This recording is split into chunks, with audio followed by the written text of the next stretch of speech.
ਸਤਿ ਸ਼੍ਰੀ ਅਕਾਲ। ਤੁਸੀਂ ਵੇਖ ਰਹੇ ਹੋ ਟੀਵੀ ਪੰਜਾਬ ਤੇ ਮੈਂ ਹਾਂ ਤੁਹਾਡੇ ਨਾਲ ਇੰਦਰਪ੍ਰੀਤ ਕੌਰ ਸੰਘੇੜਾ। ਖਬਰਾਂ ਦੇ ਇਸ ਬੁਲੇਟਿਨ ਵਿੱਚ ਤੁਹਾਡਾ ਸਵਾਗਤ ਹੈ। ਸਭ ਤੋਂ ਪਹਿਲਾਂ ਨਜ਼ਰ ਮਾਰਦੇ ਹਾਂ ਹੈਡਲਾਈਨਸ ਤੇ। ਪੰਜਾਬੀ ਤੋਂ ਬਰਾਮਦ ਹੋਇਆ ਨਸ਼ਾ, ਪੁਲਿਸ ਹੱਥ ਲੱਗਾ 5 ਮਿਲੀਅਨ ਤੋਂ ਵੱਧ ਦਾ ਨਸ਼ਾ। ਸਨੋਫਾਲ ਨੇ ਕੀਤੇ ਪਰੇਸ਼ਾਨ, ਸੈਂਕੜੇ ਲੋਕ ਫਸੇ, ਬਿਜਲੀ ਗੁੱਲ। ਐਪਲ ਦੀ ਮਸਕ ਨੂੰ ਧਮਕੀ, ਐਲਨ ਮਸਕ ਨੇ ਲਗਾਏ ਦੋਸ਼। ਪ੍ਰੀਮੀਅਰ ਜੇਸਨ ਕੈਨੀ ਨੇ ਦਿੱਤਾ ਅਸਤੀਫਾ, ਛੱਡੀ MLA ਦੀ ਸੀਟ। ਨਸ਼ੇ ਦੇ ਮਾਮਲੇ ਵਿੱਚ ਪੰਜਾਬੀ ਮੂਲ ਦੇ ਵਿਅਕਤੀ ਖਿਲਾਫ ਕਾਰਵਾਈ ਕੀਤੀ ਗਈ ਹੈ। ਬਾਰਡਰ ਅਧਿਕਾਰੀਆਂ ਦਾ ਕਹਿਣਾ ਹੈ ਕਿ ਇਸ ਵੱਲੋਂ ਨਸ਼ਾ ਲੈ ਕੇ ਜਾਣ ਦੀ ਕੋਸ਼ਿਸ਼ ਕੀਤੀ ਜਾ ਰਹੀ ਸੀ। ਅਧਿਕਾਰੀਆਂ ਦੇ ਦੱਸਣ ਮੁਤਾਬਕ 5 ਮਿਲੀਅਨ ਦਾ ਨਸ਼ਾ ਬਰਾਮਦ ਕੀਤਾ ਗਿਆ। ਜਿਸ ਖਿਲਾਫ ਚਾਰजेस ਲਗਾਏ ਗਏ ਤੇ ਜਿਸ ਖਿਲਾਫ ਕਾਰਵਾਈ ਕੀਤੀ ਗਈ ਹੈ, ਉਸ ਦੀ ਪਹਿਚਾਣ ਵੀ ਪੁਲਿਸ ਅਧਿਕਾਰੀਆਂ ਵੱਲੋਂ ਬਾਰਡਰ ਅਧਿਕਾਰੀਆਂ ਵੱਲੋਂ ਜਲਦ ਕੀਤੀ ਗਈ। ਨਸ਼ੇ ਦੇ ਮਾਮਲੇ ਵਿੱਚ ਇੱਕ ਪੰਜਾਬੀ ਖਿਲਾਫ ਕਾਰਵਾਈ ਕੀਤੀ ਗਈ ਹੈ। ਇਹ ਪੰਜਾਬੀ ਕਮਰਸ਼ੀਅਲ ਵਹੀਕਲ ਦੇ ਵਿੱਚ ਕੋਕੇਨ ਲੈ ਕੇ ਜਾ ਰਿਹਾ ਸੀ। ਕੋਕੇਨ ਬਰਾਮਦ ਹੋਈ ਤੇ ਕੈਲਗਰੀ ਵਾਸੀ ਨੂੰ ਚਾਰਜ ਕੀਤਾ ਗਿਆ। ਜੀ ਹਾਂ, ਕੈਨੇਡੀਅਨ ਬਾਰਡਰ ਸਰਵਿਸਿਜ਼ ਏਜੰਸੀ ਅਤੇ ਇਨਫੋਰਸਮੈਂਟ ਅਧਿਕਾਰੀਆਂ ਵੱਲੋਂ ਨਸ਼ੇ ਖਿਲਾਫ ਵੱਡੀ ਕਾਰਵਾਈ ਕੀਤੀ ਗਈ ਹੈ। ਦੱਸਿਆ ਜਾ ਰਿਹਾ ਹੈ ਕਿ 21 ਨਵੰਬਰ ਨੂੰ ਕਾਟਸ ਬਾਰਡਰ ਕ੍ਰਾਸਿੰਗ ਤੋਂ ਇੱਕ ਵਪਾਰਕ ਟਰਾਂਸਪੋਰਟ ਵਹੀਕਲ ਦੀ ਜਾਂਚ ਕੀਤੀ ਗਈ। ਇਸ ਜਾਂਚ ਤੋਂ ਬਾਅਦ 53 ਕਿਲੋਗ੍ਰਾਮ ਕੋਕੇਨ ਬਰਾਮਦ ਕੀਤੀ ਗਈ ਹੈ। ਬਾਰਡਰ ਇਨਫੋਰਸਮੈਂਟ ਟੀਮ ਨੇ ਇਸ ਮਾਮਲੇ ਦੇ ਵਿੱਚ ਕੈਲਗਰੀ ਦੇ ਇੱਕ ਨੌਜਵਾਨ ਖਿਲਾਫ ਕਾਰਵਾਈ ਕੀਤੀ। ਇਸ ਨੌਜਵਾਨ ਦੀ ਉਮਰ 25 ਸਾਲ ਤੇ ਨਾਮ ਜਗਰੂਪ ਸਿੰਘ ਦੱਸਿਆ ਗਿਆ। ਜਗਰੂਪ ਸਿੰਘ ਅਮਰੀਕਾ ਤੋਂ ਕੈਨੇਡਾ ਵਿੱਚ ਕੋਕੇਨ ਦੀ ਤਸਕਰੀ ਕਰਨ ਦੀ ਕੋਸ਼ਿਸ਼ ਕਰ ਰਿਹਾ ਸੀ, ਜਿਸ ਉੱਪਰ ਇਸ ਸੰਬੰਧੀ ਦੋਸ਼ ਲਗਾਇਆ ਗਿਆ। ਹੁਣ ਜੋ ਨਸ਼ਾ ਜਗਰੂਪ ਸਿੰਘ ਕੋਲੋਂ ਬਰਾਮਦ ਕੀਤਾ ਗਿਆ, ਉਸ ਦੀ ਕੀਮਤ $5.3 ਮਿਲੀਅਨ ਦੱਸੀ ਜਾ ਰਹੀ ਹੈ। ਇੱਥੇ ਦੱਸਣਯੋਗ ਹੈ ਕਿ ਕੈਲਗਰੀ ਨਾਲ ਸੰਬੰਧਿਤ ਗੁਰਕੀਰਤ ਸਿੰਘ ਦੇ ਉੱਪਰ ਵੀ ਪਿਛਲੇ ਦਿਨੀ ਇਸ ਤਰ੍ਹਾਂ ਦੇ ਦੋਸ਼ ਲਗਾਏ ਗਏ ਸਨ ਤੇ ਹੁਣ ਤਾਜ਼ਾ ਮਾਮਲਾ ਜੋ ਸਾਹਮਣੇ ਆਇਆ, ਉੱਥੇ ਕੈਲਗਰੀ ਵਾਸੀ ਨੂੰ ਨਸ਼ੇ ਖਿਲਾਫ ਚਾਰਜ ਕੀਤਾ ਗਿਆ।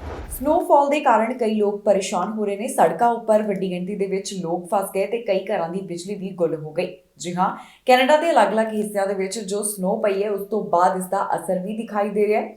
ਗੱਡੀਆਂ ਅਤੇ ਹੋਰ ਕਈ ਵਾਹਨਾਂ ਦੇ ਵਿੱਚ ਲੋਕ ਸੜਕਾਂ ਦੇ ਉੱਪਰ ਫਸ ਗਏ। ਬਹੁਤ ਸਾਰੇ ਅਜਿਹੇ ਵੀ ਸਨ ਜਿਨ੍ਹਾਂ ਨੇ ਕੁਝ ਖਾਧਾ ਪੀਤਾ ਵੀ ਨਹੀਂ। ਇਸ ਤੋਂ ਇਲਾਵਾ ਕਈ ਘਰਾਂ ਦੀ ਬਿਜਲੀ ਵੀ ਗੁੱਲ ਹੋ ਗਈ। ਵੈਨਕੂਵਰ ਵਿੱਚ ਪਈ ਪਹਿਲੀ ਸਨੋ ਨੇ ਸੈਂਕੜੇ ਲੋਕ ਪਰੇਸ਼ਾਨ ਕਰ ਦਿੱਤੇ। ਸੜਕਾਂ ਉੱਪਰ ਕਈ ਲੋਕ ਫਸੇ ਹੋਏ ਨੇ ਤੇ ਕਈ ਘਰਾਂ ਦੀ ਬਿਜਲੀ ਵੀ ਗੁੱਲ ਹੋ ਚੁੱਕੀ ਹੈ।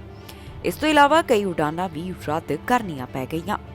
ਜੀ ਹਾਂ, ਸੀਜ਼ਨ ਦੀ ਪਹਿਲੀ ਵੱਡੀ ਬਰਫ਼ਬਾਰੀ ਦੇ ਨਾਲ ਵੈਨਕੂਵਰ ਅਤੇ ਇਸ ਦੇ ਆਸ-ਪਾਸ ਦੇ ਇਲਾਕਿਆਂ ਦੇ ਲੋਕਾਂ ਨੂੰ ਕਾਫੀ ਪਰੇਸ਼ਾਨੀ ਦਾ ਸਾਹਮਣਾ ਕਰਨਾ ਪੈ ਰਿਹਾ ਹੈ। ਬ੍ਰਿਟਿਸ਼ ਕੋਲੰਬੀਆ ਦੇ ਲੋਅਰ ਮੇਨਲੈਂਡ ਦੇ ਵਿੱਚ ਹਜ਼ਾਰਾਂ ਯਾਤਰੀ ਆਪਣੀਆਂ ਗੱਡੀਆਂ ਦੇ ਵਿੱਚ ਟ੍ਰੈਫਿਕ ਅੰਦਰ ਫਸੇ ਹੋਏ ਦਿਖਾਈ ਦਿੱਤੇ। ਯਾਤਰੀਆਂ ਵੱਲੋਂ ਇਸ ਸਮੇਂ ਆਪਣੀ ਪਰੇਸ਼ਾਨੀ ਵੀ ਸਾਂਝੀ ਕੀਤੀ ਜਾ ਰਹੀ ਸੀ, ਜਿੱਥੇ ਉਹਨਾਂ ਵੱਲੋਂ ਦੱਸਿਆ ਗਿਆ ਕਿ ਕਿਵੇਂ ਭੁੱਖੇ ਪਿਆਸੇ ਤੇ ਉਹ ਨਿਰਾਸ਼ ਫਸੇ ਰਹੇ। ਇਸ ਤੋਂ ਇਲਾਵਾ ਮੈਟਰੋ ਵੈਨਕੂਵਰ ਦੇ ਵਿੱਚ ਕੁਝ ਹਾਦਸੇ ਵੀ ਵਾਪਰੇ, ਜਿਸ ਤੋਂ ਬਾਅਦ ਇਸ ਨੂੰ ਦੋਹਾਂ ਦਿਸ਼ਾਵਾਂ ਵਾਸਤੇ ਬੰਦ ਕਰ ਦਿੱਤਾ ਗਿਆ। ਯਾਤਰੀਆਂ ਨੂੰ ਇਹ ਗੱਲ ਕਹਿ ਦਿੱਤੀ ਗਈ ਕਿ ਉਹ ਯਾਤਰਾ ਕਰਨ ਤੋਂ ਪਰਹੇਜ਼ ਕਰਨ। ਦੱਸ ਦਈਏ ਕਿ ਕਈ ਘਰਾਂ ਦੀ ਬਿਜਲੀ ਵੀ ਗੁੱਲ ਹੋ ਗਈ। ਬ੍ਰਿਟਿਸ਼ ਕੋਲੰਬੀਆ ਦੇ ਵਿੱਚ ਜੋ ਬਰਫ਼ਬਾਰੀ ਹੋਈ ਹੈ, ਉਸ ਦੇ ਚੱਲਦਿਆਂ ਹਜ਼ਾਰਾਂ ਘਰਾਂ ਦੀ ਬਿਜਲੀ ਗੁੱਲ ਹੋ ਗਈ। ਬ੍ਰਿਟਿਸ਼ ਕੋਲੰਬੀਆ ਹਾਈਡਰੋ ਮੁਤਾਬਕ ਪ੍ਰੋਵਿੰਸ ਦੇ ਵਿੱਚ 20,000 ਤੋਂ ਵੱਧ ਵਿਅਕਤੀ ਬਿਨਾਂ ਬਿਜਲੀ ਤੋਂ ਰਹਿ ਰਹੇ ਹਨ, ਜਿਨ੍ਹਾਂ ਦੀ ਬਿਜਲੀ ਸਪਲਾਈ ਪ੍ਰਭਾਵਿਤ ਹੋ ਗਈ। BC ਹਾਈਡਰੋ ਵੱਲੋਂ ਇੱਕ ਨੋਟਿਸ ਜਾਰੀ ਕੀਤਾ ਗਿਆ, ਜਿਸ ਵਿੱਚ ਉਨ੍ਹਾਂ ਕਿਹਾ ਕਿ ਪ੍ਰੋਵਿੰਸ ਦੇ ਦੱਖਣੀ ਇਲਾਕਿਆਂ ਦੇ ਵਿੱਚ ਸਥਿਤ ਵਿਅਕਤੀਆਂ ਨੂੰ ਉਡੀਕ ਕਰਨ ਦੀ ਸਲਾਹ ਦਿੱਤੀ ਗਈ ਹੈ। ਉਨ੍ਹਾਂ ਦਾ ਕਹਿਣਾ ਹੈ ਕਿ ਇੱਥੇ ਮੁਰੰਮਤ ਚੱਲ ਰਹੀ ਹੈ, ਜਿਸ ਕਾਰਨ ਕਾਮਿਆਂ ਨੇ ਵੈਨਕੂਵਰ ਤੋਂ ਜਾਣਾ ਹੈ ਤੇ ਬਰਫ਼ਬਾਰੀ ਦੇ ਕਾਰਨ ਬਹੁਤ ਕਾਮਿਆਂ ਨੂੰ ਪਹੁੰਚਣ ਦੇ ਵਿੱਚ ਮੁਸ਼ਕਿਲ ਹੋ ਰਹੀ ਹੈ। ਇਸ ਦੇ ਨਾਲ ਹੀ ਪਤਾ ਚੱਲਿਆ ਹੈ ਕਿ ਬਰਫ਼ ਦੇ ਭਾਰ ਕਾਰਨ ਦਰੱਖਤ ਬਿਜਲੀ ਦੀਆਂ ਤਾਰਾਂ ਤੇ ਡਿੱਗ ਪਏ, ਜਿਸ ਕਾਰਨ ਬਿਜਲੀ ਸਪਲਾਈ ਪ੍ਰਭਾਵਿਤ ਹੋ ਗਈ। ਬ੍ਰਿਟਿਸ਼ ਕੋਲੰਬੀਆ ਦੀ ਟਰਾਂਸਪੋਰਟੇਸ਼ਨ ਮਿਨਿਸਟਰੀ ਵੱਲੋਂ ਵੀ ਲਗਾਤਾਰ ਇਸ ਬਾਰੇ ਜਾਣਕਾਰੀ ਦਿੱਤੀ ਜਾ ਰਹੀ ਹੈ, ਜਿੱਥੇ ਉਹਨਾਂ ਦੱਸਿਆ ਕਿ ਉਹਨਾਂ ਦੇ ਸਟਾਫ ਵੱਲੋਂ ਗਸ਼ਤ ਕੀਤੀ ਜਾ ਰਹੀ ਹੈ ਤੇ ਸਫਾਈ ਵਾਸਤੇ ਵੀ ਕਾਮੇ ਤਿਆਰ ਕੀਤੇ ਗਏ। ਦੱਸਣਯੋਗ ਹੈ ਕਿ ਫੈਡਰਲ ਮੌਸਮ ਏਜੰਸੀ ਦੇ ਮੌਸਮ ਵਿਗਿਆਨੀ ਦਾ ਕਹਿਣਾ ਹੈ ਕਿ ਸਵੇਰੇ 40 ਤੋਂ 70 ਕਿਲੋਮੀਟਰ ਪ੍ਰਤੀ ਘੰਟੇ ਦੀ ਰਫ਼ਤਾਰ ਦੇ ਨਾਲ ਤੇਜ਼ ਹਵਾਵਾਂ ਦੇ ਨਾਲ ਬਰਫ਼ਬਾਰੀ ਹੋਵੇਗੀ।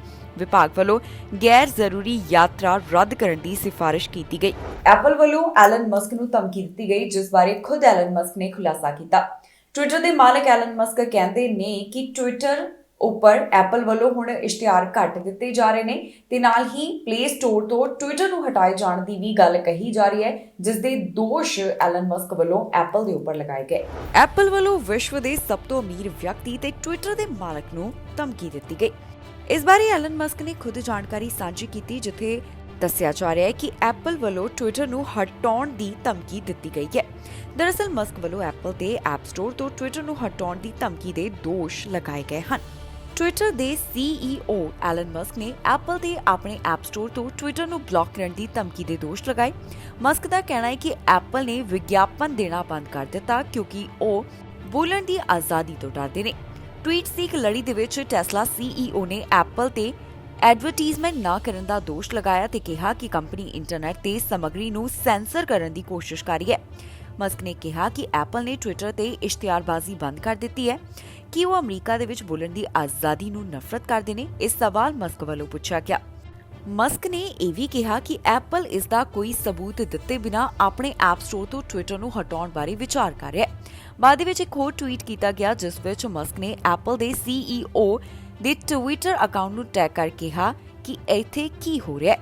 ਹਾਲਾਂਕਿ ਐਪਲ ਨੇ ਅਜਿਹੇ ਕਿਸੇ ਵੀ ਯੋਜਨਾ ਬਾਰੇ ਕੋਈ ਵੀ ਜਾਣਕਾਰੀ ਸਾਂਝੀ ਨਹੀਂ ਕੀਤੀ।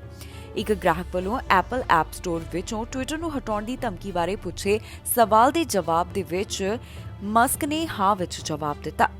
ਪ੍ਰਾਪਤ ਜਾਣਕਾਰੀ ਮੁਤਾਬਕ ਕੰਪਨੀ ਨੇ 10 ਨਵੰਬਰ ਤੋਂ 16 ਨਵੰਬਰ ਦੇ ਵਿਚਕਾਰ ਟਵਿੱਟਰ ਵਿਗਿਆਪਨਾਂ ਤੇ ਅੰਦਾਜ਼ਨ $1,31,600 ਖਰਚ ਕਰ ਦਿੱਤੇ, ਜੋ ਕਿ 16 ਅਕਤੂਬਰ ਤੋਂ 22 ਅਕਤੂਬਰ ਦੇ ਵਿਚਕਾਰ ਖਰਚੇ $2,20,800 ਤੋਂ ਘੱਟ ਸਨ। ਮਸਕ ਨੇ ਹਾਲ ਹੀ ਦੇ ਵਿੱਚ ਟਵਿੱਟਰ ਨੂੰ $44 ਬਿਲੀਅਨ ਦੇ ਵਿੱਚ ਖਰੀਦਿਆ ਹੈ। ਮਸਕ ਨੇ ਟਵਿੱਟਰ ਤੇ ਹੁਣ ਤੱਕ ਮੁਫਤ ਰਹੇ ਯੂਜ਼ਰਸ ਵੈਰੀਫਿਕੇਸ਼ਨ ਉਸਤੇ ਵੀ ਫੀਸ ਲਗਾਉਣ ਦਾ ਫੈਸਲਾ ਕੀਤਾ। ਮਸਕ ਨੇ ਜਦੋਂ ਹੀ ਟਵਿੱਟਰ ਦੀ ਜ਼ਿੰਮੇਵਾਰੀ ਸੰਭਾਲੀ ਤਾਂ ਉਹ ਕਾਫੀ ਐਕਸ਼ਨ ਮੋਡ ਦੇ ਵਿੱਚ ਦਿਖਾਈ ਦਿੱਤੇ। ਆਉਂਦਿਆਂ ਹੀ ਉਹਨਾਂ ਵੱਲੋਂ ਕਈ ਵੱਡੇ ਐਲਾਨ ਕਰ ਦਿੱਤੇ ਗਏ, ਜਿਸ ਤੋਂ ਬਾਅਦ ਉਹਨਾਂ ਨੂੰ ਕਈ ਵਾਰ ਆਲੋਚਨਾ ਦਾ ਵੀ ਸਾਹਮਣਾ ਕਰਨਾ ਪਿਆ। ਸਾਬਕਾ ਪ੍ਰੀਮੀਅਰ ਜੇਸਨ ਕੇਨੀ ਵੱਲੋਂ ਇੱਕ ਖਾਸ ਐਲਾਨ ਕੀਤਾ ਗਿਆ ਜਿੱਥੇ ਉਹਨਾਂ ਨੇ ਆਪਣੇ ਅਹੁਦੇ ਤੋਂ ਅਸਤੀਫਾ ਦੇ ਦਿੱਤਾ ਹੈ। ਜੀ ਹਾਂ, ਜੇਸਨ ਕੇਨੀ ਵੱਲੋਂ MLA ਦੀ ਸੀਟ ਛੱਡੀ ਗਈ ਹੈ। ਅਜਿਹਾ ਉਹਨਾਂ ਨੇ ਕਿਉਂ ਕੀਤਾ, ਇਸ ਦਾ ਕਾਰਨ ਵੀ ਸਪਸ਼ਟ ਕੀਤਾ ਗਿਆ। ਐਲਬਰਟਾ ਦੇ ਸਾਬਕਾ ਪ੍ਰੀਮੀਅਰ ਜੇਸਨ ਕੇਨੀ ਵੱਲੋਂ ਅਸਤੀਫੇ ਦਾ ਐਲਾਨ ਕਰ ਦਿੱਤਾ ਗਿਆ, ਜਿਨ੍ਹਾਂ ਵੱਲੋਂ MLA ਦੀ ਸੀਟ ਛੱਡੀ ਜਾ ਰਹੀ ਹੈ। ਜੀ ਹਾਂ, ਐਲਬਰਟਾ ਦੇ ਸਾਬਕਾ ਪ੍ਰੀਮੀਅਰ ਜੇਸਨ ਕੇਨੀ ਵੱਲੋਂ ਕੈਲਗਰੀ ਲੋਹਿਟ ਸੀਟ ਤੋਂ ਅਸਤੀਫਾ ਦੇ ਦਿੱਤਾ ਗਿਆ। ਕੇਨੀ ਵੱਲੋਂ ਟਵਿੱਟਰ ਦੇ ਉੱਪਰ ਇਸ ਬਾਰੇ ਪੋਸਟ ਸਾਂਝੀ ਕੀਤੀ ਗਈ, ਜਿੱਥੇ ਉਹਨਾਂ ਲਿਖਿਆ ਕਿ ਇੱਕ ਵੱਖਰੀ ਸਰਕਾਰ ਸਥਾਪਿਤ ਹੋ ਚੁੱਕੀ ਹੈ ਤੇ ਅਗਲੀ ਚੋਣ ਕੁਝ ਮਹੀਨਿਆਂ ਦੇ ਵਿੱਚ ਹੋਵੇਗੀ। ਕੇਨੀ ਦਾ ਕਹਿਣਾ ਸੀ ਕਿ ਇਸ ਵਾਸਤੇ ਕਾਫੀ ਸੋਚ ਵਿਚਾਰ ਅਤੇ ਵਿਚਾਰ ਵਟਾਂਦਰਾ ਕੀਤਾ ਗਿਆ, ਜਿਸ ਤੋਂ ਬਾਅਦ ਉਹ ਇਸ ਸਿੱਟੇ ਦੇ ਉੱਪਰ ਪਹੁੰਚੇ ਨੇ ਕਿ ਉਹਨਾਂ ਵਾਸਤੇ MLA ਵਜੋਂ ਅਹੁਦਾ ਛੱਡਣਾ ਸਹੀ ਕਦਮ ਹੈ। ਕੇਨੀ ਦਾ ਕਹਿਣਾ ਹੈ ਕਿ ਉਹਨਾਂ ਨੂੰ ਅਜਿਹੀ ਸਰਕਾਰ ਦੀ ਅਗਵਾਈ ਕਰਨ ਦੀ ਮਾਣ ਹੈ ਜਿਸ ਨੇ ਆਪਣੇ ਜ਼ਿਆਦਾਤਰ ਚੋਣ ਵਾਅਦੇ ਪੂਰੇ ਕੀਤੇ। ਸਾਬਕਾ ਪ੍ਰੀਮੀਅਰ ਨੇ ਕਿਹਾ ਕਿ 25 ਸਾਲਾਂ ਦੇ ਰਾਜਸੀ ਸਫ਼ਰ ਤੋਂ ਬਾਅਦ ਅਹੁਦੇ ਤੋਂ ਹਟਣ ਦਾ ਸਹੀ ਸਮਾਂ ਹੈ। ਕੇਨੀ ਇਸ ਸੰਬੰਧੀ ਸਪੀਕਰ ਨੂੰ ਵੀ ਪੱਤਰ ਲਿਖ ਚੁੱਕੇ ਨੇ। ਕੇਨੀ ਸਾਲ 2019 ਤੋਂ ਸਾਲ 2022 ਤੱਕ ਐਲਬਰਟਾ ਦੇ ਪ੍ਰੀਮੀਅਰ ਰਹੇ। ਮਈ ਮਹੀਨੇ ਦੌਰਾਨ ਹੋਈ ਲੀਡਰਸ਼ਿਪ ਸਮੀਖਿਆ ਦੌਰਾਨ 51.4% ਵੋਟਾਂ ਨਾਲ ਜਿੱਤਣ ਤੋਂ ਬਾਅਦ ਉਹਨਾਂ ਨੇ ਪ੍ਰੀਮੀਅਰ ਦੇ ਅਹੁਦੇ ਤੋਂ ਅਸਤੀਫਾ ਦੇਣ ਦਾ ਐਲਾਨ ਕਰ ਦਿੱਤਾ। ਅਕਤੂਬਰ ਮਹੀਨੇ ਦੌਰਾਨ ਪਾਰਟੀ ਨੇ ਡੈਨੀਅਲ ਸਮਿਥ ਨੂੰ ਪ੍ਰੀਮੀਅਰ ਚੁਣ ਲਿਆ। Kenney Alberta Progressive Conservative Party ਦੇ ਆਖਰੀ ਨੇਤਾ ਸਨ। ਐਲਬਰਟਾ ਪ੍ਰੋਗਰੈਸਿਵ ਕੰਜ਼ਰਵੇਟਿਵ ਪਾਰਟੀ ਨੇ ਵਾਈਲਡ ਰੋਜ਼ ਪਾਰਟੀ ਦੇ ਨਾਲ ਗੱਠਜੋੜ ਕਰ ਲਿਆ, ਜਿਸ ਤੋਂ ਬਾਅਦ United Conservative Party of Alberta ਦਾ ਗਠਨ ਕੀਤਾ ਗਿਆ। ਕੇਨੀ ਨੇ UCP ਦੀ ਅਗਵਾਈ ਵੀ ਕੀਤੀ। ਦੱਸ ਦਈਏ ਕਿ ਕੇਨੀ ਨੇ ਅਸਤੀਫਾ ਉਸ ਦਿਨ ਦਿੱਤਾ ਜਿਸ ਦਿਨ ਪ੍ਰੀਮੀਅਰ ਡੈਨੀਅਲ ਸਮਿਥ ਦੀ ਸਰਕਾਰ ਨੇ ਐਲਬਰਟਾ ਦਾ ਇੱਕ ਐਕਟ ਲਿਆਂਦਾ ਹੈ।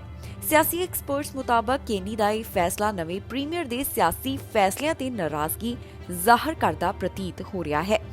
ਮਾਊਂਟ ਰਾਇਲ ਯੂਨੀਵਰਸਿਟੀ ਦੇ ਪੋਲੀਟੀਕਲ ਸਾਇੰਸਜ਼ ਲੋਰੀ ਵਿਲੀਅਮਸ ਨੇ ਕਿਹਾ ਕਿ ਕੇਨੀ ਕਿਸੇ ਵੀ ਸਮੇਂ ਅਸਤੀਫਾ ਦੇ ਸਕਦੇ ਨੇ, ਪਰ ਉਹਨਾਂ ਨੇ ਇਸ ਐਕਟ ਦੀ ਤੁਰੰਤ ਬਾਅਦ ਅਸਤੀਫਾ ਦੇ ਦਿੱਤਾ। ਮੈਨੂੰ ਨਹੀਂ ਲੱਗਦਾ ਕਿ ਇਹ ਇੱਕ ਕੋਈ ਕੋਇਨਸੀਡੈਂਸ ਹੈ। RBC ਵੱਲੋਂ HSBC ਖਰੀਦਣ ਦੀ ਤਿਆਰੀ ਕੀਤੀ ਜਾ ਰਹੀ ਹੈ। ਉਹਨਾਂ ਵੱਲੋਂ ਇਸ ਸੰਬੰਧੀ ਯੋਜਨਾ ਬਣਾਈ ਜਾ ਰਹੀ ਹੈ। ਇਹ ਡੀਲ ਕਿਹਦੇ ਵਿੱਚ ਹੋਵੇਗੀ, ਇਸ ਬਾਰੇ ਵੀ ਰਾਇਲ ਬੈਂਕ ਆਫ ਕੈਨੇਡਾ ਵੱਲੋਂ ਜਾਣਕਾਰੀ ਸਾਂਝੀ ਕੀਤੀ ਗਈ। ਕੀ ਹੈ ਇਸ ਦੀ ਪੂਰੀ ਡਿਟੇਲ ਤੁਹਾਨੂੰ ਦੇਵਾਂਗੇ ਇਸ ਖਬਰ ਵਿੱਚ। RBC ਵੱਲੋਂ HSBC ਨੂੰ ਖਰੀਦਣ ਦੀ ਯੋਜਨਾ ਬਣਾਈ ਜਾ ਰਹੀ ਹੈ। ਇਹ ਖਰੀਦਦਾਰੀ $135 ਬਿਲੀਅਨ ਦੇ ਵਿੱਚ ਹੋ ਸਕਦੀ ਹੈ। ਜੀ ਹਾਂ, ਰਾਇਲ ਬੈਂਕ ਆਫ ਕੈਨੇਡਾ ਵੱਲੋਂ HSBC ਨੂੰ $13.5 ਬਿਲੀਅਨ ਵਿੱਚ ਖਰੀਦਣ ਦੀ ਸਹਿਮਤੀ ਦਿਖਾਈ ਗਈ। RBC ਦੇ ਮੁੱਖ ਕਾਰਜਕਾਰੀ ਡੇਵ ਵੱਲੋਂ ਇਸ ਬਾਰੇ ਜਾਣਕਾਰੀ ਦਿੰਦਿਆਂ ਕਿਹਾ ਗਿਆ ਕਿ ਇਹ ਸੌਦਾ ਦੋ ਕਾਰੋਬਾਰਾਂ ਨੂੰ ਜੋੜਨ ਦਾ ਮੌਕਾ ਹੈ। ਉਹਨਾਂ ਵੱਲੋਂ ਇੱਕ ਬਿਆਨ ਜਾਰੀ ਕੀਤਾ ਗਿਆ ਜਿੱਥੇ ਕਹਿਣਾ ਹੈ ਕਿ ਅੰਤਰਰਾਸ਼ਟਰੀ ਲੋੜਾਂ ਵਾਲੇ ਕੈਨੇਡਾ ਵਿੱਚ ਨਵੇਂ ਆਉਣ ਵਾਲੇ ਅਤੇ ਹੋਰ ਗਾਹਕਾਂ ਦੇ ਬੈਂਕ ਵਜੋਂ ਸਾਨੂੰ ਗਲੋਬਲ ਬੈਂਕਿੰਗ ਅਤੇ ਦੌਲਤ ਪ੍ਰਬੰਧਨ ਸਮਰੱਥਾ ਦੀ ਜ਼ਰੂਰਤ ਹੈ। ਇਸ ਤੋਂ ਇਲਾਵਾ ਉਹ ਕਹਿੰਦੇ ਨੇ ਕਿ ਇਹ ਕੈਨੇਡਾ ਵਿੱਚ ਨਿਵੇਸ਼ ਕਰਨ ਅਤੇ ਵਿਕਾਸ ਕਰਨ ਦੀ ਕੋਸ਼ਿਸ਼ ਕਰ ਰਹੇ ਗਲੋਬਲ ਗ੍ਰਾਹਕਾਂ ਨੂੰ ਬਿਹਤਰ ਸੇਵਾ ਪ੍ਰਦਾਨ ਕਰਨ ਦੇ ਵਿੱਚ ਸਾਡੀ ਮਦਦ ਕਰੇਗਾ। ਦੱਸੀਏ ਕਿ HSBC ਗਰੁੱਪ ਦੇ ਮੁੱਖ ਕਾਰਜਕਾਰੀ ਵੱਲੋਂ ਬਿਆਨ ਜਾਰੀ ਕਰਦਿਆਂ ਕਿਹਾ ਗਿਆ ਕਿ ਇਹ ਸੌਦਾ ਦੋਵੇਂ ਧਿਰਾਂ ਵਾਸਤੇ ਮਾਇਨੇ ਰੱਖਦਾ ਹੈ ਤੇ RBC ਕਾਰੋਬਾਰ ਨੂੰ ਅਗਲੇ ਪੱਧਰ ਤੇ ਲੈ ਕੇ ਜਾਵੇਗਾ। HSBC ਇਸ ਸਾਲ ਸੇਲ ਵਾਸਤੇ ਤਿਆਰ ਸੀ ਕਿਉਂਕਿ ਕੰਪਨੀ ਨੂੰ ਆਪਣੀ ਰਿਟਰਨ ਵਧਾਉਣ ਵਾਸਤੇ ਆਪਣੇ ਸਭ ਤੋਂ ਵੱਡੇ ਸ਼ੇਅਰ ਹੋਲਡਰ ਚੀਨ ਦੇ ਪਿੰਗ ਐਂਡ ਇੰਸ਼ੋਰੈਂਸ ਗਰੁੱਪ ਦੇ ਦਬਾਅ ਦਾ ਸਾਹਮਣਾ ਕਰਨਾ ਪੈ ਰਿਹਾ ਹੈ। HSBC 1981 ਤੋਂ ਕੈਨੇਡਾ ਵਿੱਚ ਕੰਮ ਕਰ ਰਿਹਾ ਹੈ ਤੇ ਮੌਜੂਦਾ ਸਮੇਂ ਵਿੱਚ ਲਗਭਗ 130 ਬ੍ਰਾਂਚਾਂ ਤੇ 4200 ਕਰਮਚਾਰੀ ਨੇ। ਸਭ ਤੋਂ ਤਾਜ਼ਾ ਤਿਮਾਹੀ ਰਿਪੋਰਟ ਦੇ ਮੁਤਾਬਕ HSBC ਜੂਨ ਦੇ ਅੰਤ ਤੱਕ $125 ਬਿਲੀਅਨ ਦੀ ਜਾਇਦਾਦ ਸੀ।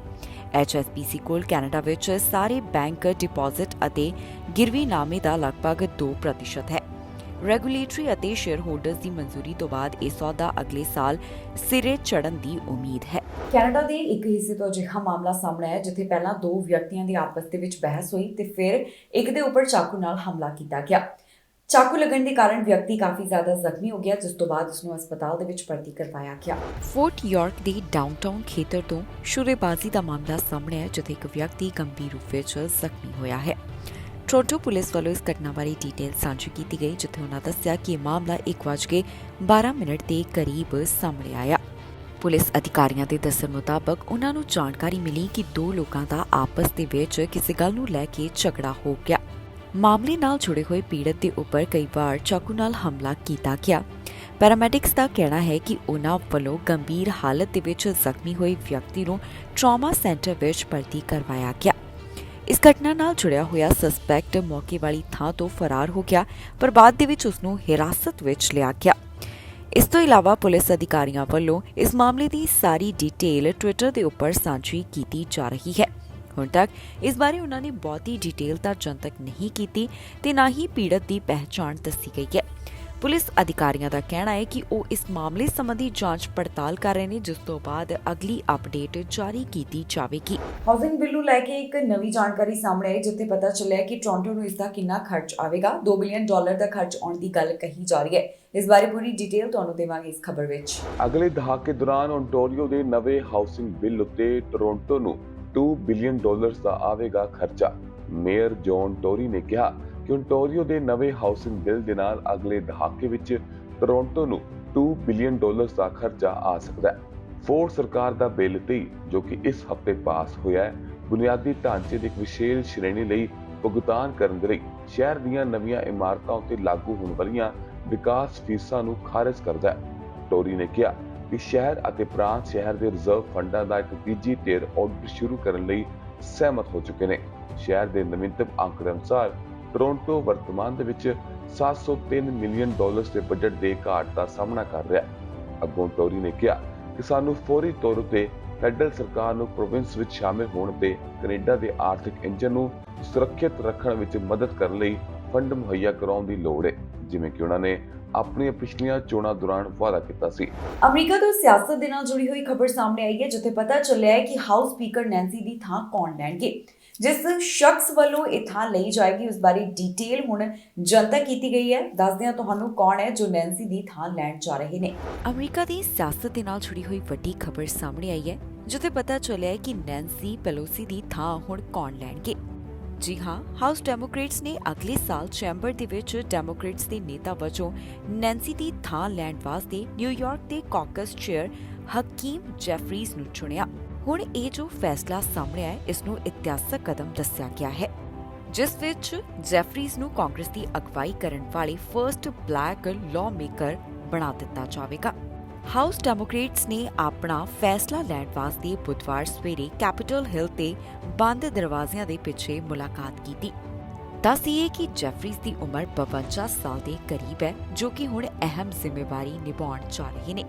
ਜੈਫਰੀਜ਼ ਸਾਲ 2019 ਵਿੱਚ ਡੈਮੋਕ੍ਰੈਟਿਕ ਕਾਕਸ ਦੇ ਚੇਅਰਮੈਨ ਬਣੇ, ਜਿਸ ਨਾਲ ਉਹ ਲੀਡਰਸ਼ਿਪ ਵਿੱਚ ਸੇਵਾ ਕਰਨ ਵਾਲੇ ਸਭ ਤੋਂ ਘੱਟ ਉਮਰ ਦੇ ਮੈਂਬਰ ਬਣ ਗਏ।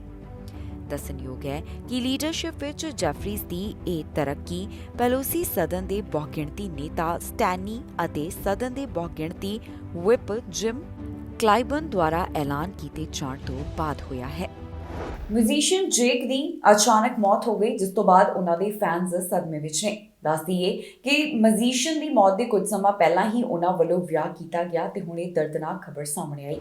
ਸੰਗੀਤਕਾਰ ਜੈਕ ਫਲਿੰਟ ਦੀ ਅਚਾਨਕ ਹੋਈ ਮੌਤ। ਮਰਨ ਤੋਂ ਕੁਝ ਘੰਟੇ ਪਹਿਲਾਂ ਹੀ ਕੀਤਾ ਸੀ ਉਸਨੇ ਵਿਆਹ। ਓਕਲਾਹੋਮਾ ਦੇ 37 ਸਾਲਾ ਸੰਗੀਤਕਾਰ ਜੈਕ ਫਲਿੰਟ ਦੀ ਵਿਆਹ ਦੇ ਕੁਝ ਘੰਟਿਆਂ ਬਾਅਦ ਹੀ ਉਸ ਦੀ ਅਚਾਨਕ ਮੌਤ ਹੋ ਗਈ।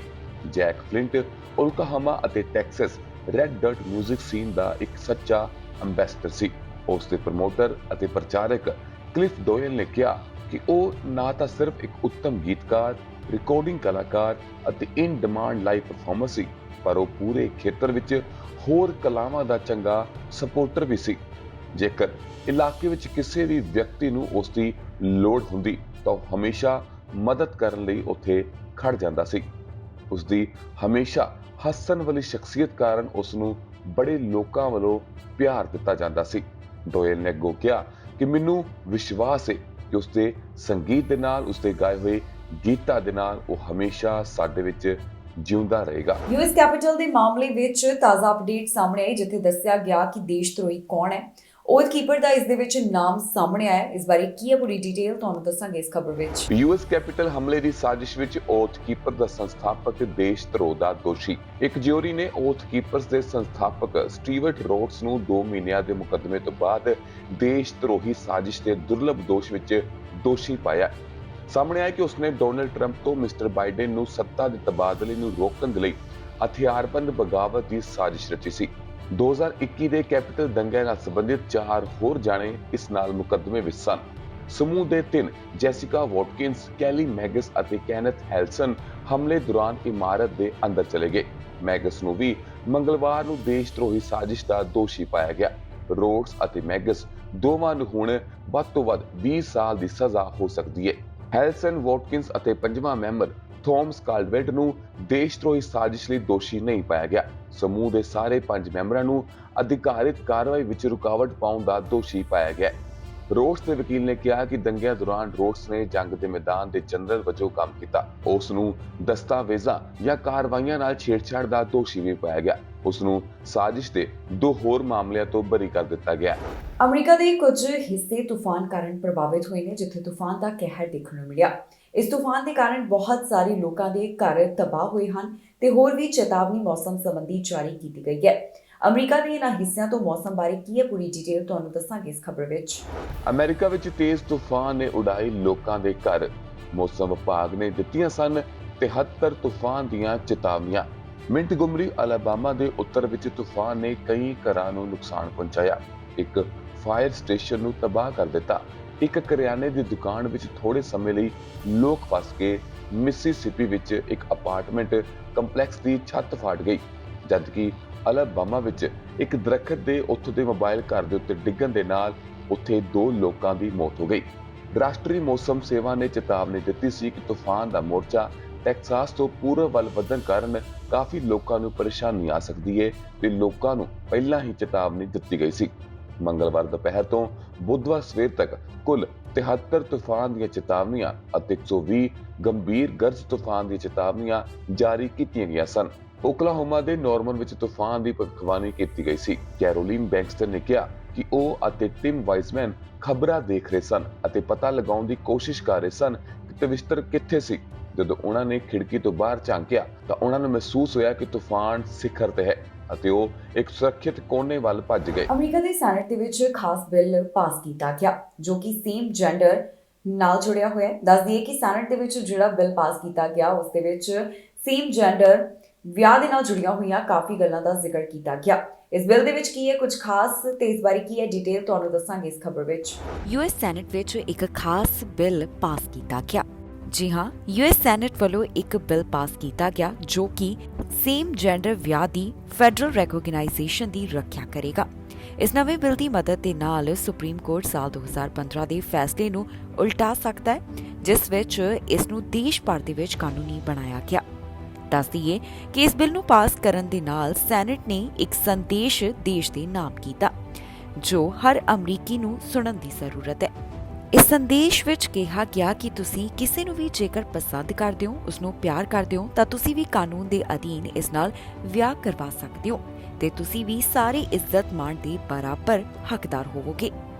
ਇਸ ਬਿੱਲ ਨੂੰ ਸੈਨੇਟ ਦੇ ਵਿੱਚ ਤਾਂ ਪਾਸ ਕਰ ਦਿੱਤਾ ਗਿਆ, ਪਰ ਹੁਣ ਇਸ ਨੂੰ ਅਗਲੀ ਪ੍ਰਕਿਰਿਆ ਵਿੱਚੋਂ ਲੰਘਣਾ ਪਵੇਗਾ। ਇਸ ਬਿੱਲ ਨੂੰ ਕਾਨੂੰਨ ਬਣਨ ਤੋਂ ਪਹਿਲਾਂ ਇੱਕ ਹੋਰ ਖਾਸ ਥਾਂ ਤੋਂ ਮਨਜ਼ੂਰੀ ਲੈਣ ਦੀ ਜ਼ਰੂਰਤ ਹੋਵੇਗੀ। ਦੱਸਣਯੋਗ ਹੈ ਕਿ ਇਹ ਜੋ ਅਪਡੇਟ ਸਾਹਮਣੇ ਆਈ ਹੈ, ਇਸ ਨਾਲ LGBTQ ਕਮਿਊਨਿਟੀ ਨੂੰ ਨਵਾਂ ਹੱਕ ਜਲਦ ਹੀ ਮਿਲ ਸਕਦਾ ਹੈ। ਅਮਰੀਕਾ ਦੇ ਰਾਸ਼ਟਰਪਤੀ ਜੋ ਬਾਈਡਨ ਵੱਲੋਂ ਖਾਸ ਵਿਚਾਰ ਸਾਂਝੇ ਕੀਤੇ ਗਏ। ਇੱਕ ਸਮਿਟ ਦੌਰਾਨ ਉਹ ਬੋਲੇ ਨੇ ਜਿੱਥੇ ਕਾਫੀ ਗੱਲਾਂ ਦਾ ਜ਼ਿਕਰ ਬਾਈਡਨ ਵੱਲੋਂ ਕੀਤਾ ਗਿਆ। ਕੀ ਕਹਿ ਰਹੇ ਨੇ ਜੋ ਬਾਈਡਨ, ਆਓ ਤੁਹਾਨੂੰ ਸੁਣਾਉਂਦੇ ਹਾਂ। White House Tribal Nation Summit ਦੇ ਵਿੱਚ ਰਾਸ਼ਟਰਪਤੀ ਜੋ ਬਾਈਡਨ ਬੋਲੇ ਨੇ ਤੇ ਉਹਨਾਂ ਵੱਲੋਂ ਆਪਣੇ ਖਾਸ ਵਿਚਾਰ ਸਾਂਝੇ ਕੀਤੇ ਗਏ। ਇਸ ਮੌਕੇ ਬਾਈਡਨ ਵੱਲੋਂ ਕਿਹੜੀਆਂ तमाम ਗੱਲਾਂ ਦਾ ਜ਼ਿਕਰ ਕੀਤਾ ਗਿਆ, ਆਓ ਤੁਹਾਨੂੰ ਸੁਣਾਉਂਦੇ ਹਾਂ ਉਹਨਾਂ ਦੀ ਹੀ ਜ਼ੁਬਾਨੀ। Restoring waterways that are now blocked by roads and highways that affect the migration of salmon that's essential to the livelihoods and cultures of so many tribes. Electrifying diesel school buses so tribal children don't breathe that polluted air generated by diesel engines. And in South Dakota, $29 million of infrastructure funding to help us repair 2 old dams built in the 40s, and the first in the 40s, the other in the 60s, on the Pine Ridge Reservation. 4 years and years now, the tribes have lived in the shadow of disaster, worried the dams would break, destroy their communities. So soon they'll be able to sleep a much more peaceful night, knowing those dams have been fully repaired and rebuilt. This past summer, we're also ushered in a new era of confronting and adapting to the climate crisis. I signed a law that made the biggest investment ever in all of history. That includes $700 million exclusively for Native communities. I see our Secretary of Agriculture here, who's also made it clear and made a major contribution on seeing to it that we use farmlands to absorb carbon from the air and so much more and pay farmers for doing it. It's going to help mitigate the impacts of extreme droughts and wildfires, rising sea levels that affect the sources of tribal foods, tribal resources, tribal traditions, tribal ways of life. It's going to bring clean electricity into your homes. It's going to develop homegrown clean energy so Indian country helps lead the future to the goal we've set of 100% carbon pollution-free electricity by the year 2035. You're all part of that, and you're going to help lead that. To ensure these investments reach native lands, my administration is going to work with the tribes to help them transition to clean energy development and do it quickly. That includes the federal government as the largest single energy consumer in the world, buying more carbon-free electricity from tribal energy producers. We're also going to launch a new electric vehicle initiative for tribal nations to ensure that our nationwide electric vehicle network includes Native communities. And as all of you know, there are tribal communities at risk of being washed away by superstorms, rising sea levels, and wildfires raging. I've flown over literally several thousand acres of the storms and the fires that have been in the West in particular, and also down in the Southwest. ਇਸ ਦੇ ਨਾਲ ਹੀ ਜਾਂਦੇ ਇੱਕ ਵਾਰ ਫਿਰ ਤੋਂ ਨਜ਼ਰ ਮਾਰਦੇ ਹਾਂ ਹੈਡਲਾਈਨਸ ਤੇ। ਪੰਜਾਬੀ ਤੋਂ ਬਰਾਮਦ ਹੋਇਆ ਨਸ਼ਾ, ਪੁਲਿਸ ਹੱਥ ਲੱਗਾ 5 ਮਿਲੀਅਨ ਤੋਂ ਵੱਧ ਦਾ ਨਸ਼ਾ। ਸਨੋਫਾਲ ਨੇ ਕੀਤੇ ਪਰੇਸ਼ਾਨ ਸੈਂਕੜੇ ਲੋਕ ਫਸੇ, ਬਿਜਲੀ ਗੁੱਲ। ਐਪਲ ਦੀ ਮਸਕ ਨੂੰ ਧਮਕੀ, ਐਲਨ ਮਸਕ ਨੇ ਲਗਾਏ ਦੋਸ਼। ਪ੍ਰੀਮੀਅਰ ਜੇਸਨ ਕੈਨੀ ਨੇ ਦਿੱਤਾ ਅਸਤੀਫਾ, ਛੱਡੀ MLA ਦੀ ਸੀਟ। ਖਬਰਾਂ ਦੇ ਇਸ ਬੁਲੇਟਿਨ ਵਿੱਚ ਇੰਨਾ ਹੀ। ਫਿਲਹਾਲ ਮੈਨੂੰ ਇੰਦਰਪ੍ਰੀਤ ਕੌਰ ਸੰਗੇੜਾ ਨੂੰ ਦਿਓ ਇਜਾਜ਼ਤ ਤੇ ਤੁਸੀਂ ਵੇਖਦੇ ਰਹੋ TV ਪੰਜਾਬ।